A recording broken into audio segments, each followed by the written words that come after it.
Dans Hunter x Hunter, après la découverte des pouvoirs de Jin lors de son affrontement, il devient enfin le numéro 2 de l'expédition de Beyond.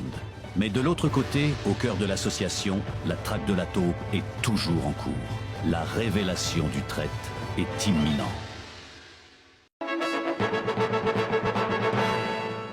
L'ultime épreuve du 289e examen de Hunter bat son plein. Cheadle soumet les candidats à un interrogatoire des plus singuliers.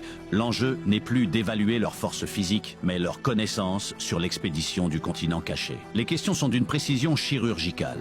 Comment ont-ils obtenu cette information? À quelle date? Cependant, la véritable épreuve se déroule dans l'ombre. Kurapika et Misaistom scrutent les moindres réactions des candidats. Grâce à la compétence de Kurapika, il analyse chaque donnée. Son verdict tombe, implacable. Le premier candidat ignore tout. Le second, un homme nommé Muher, mêle habilement la vérité et le mensonge. Quant au troisième, il dissimule des informations cruciales.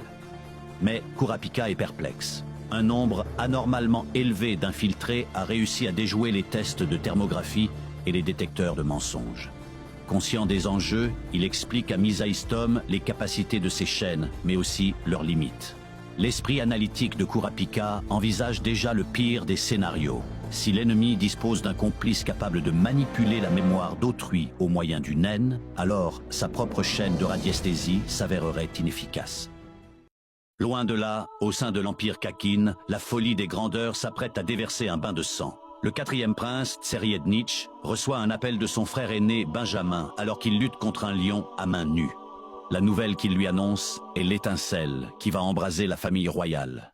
Leur père a décidé que le seul survivant de cette future expédition deviendra le nouveau roi. Benjamin, arrogant, annonce qu'il sera sans pitié, tandis que Tseriednich remercie le ciel avant de prévenir froidement son frère que c'est lui qui sera roi.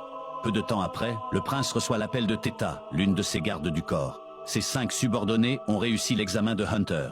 Theta informe le prince d'une règle absolue. La moindre dissimulation d'informations face à l'association entraînera leur exclusion. Elle confirme ensuite une donnée tactique majeure. Les gardes des princes, n'ayant pas participé à l'examen, sont ceux de Benjamin et de Tyson, respectivement 1er et 6e prince.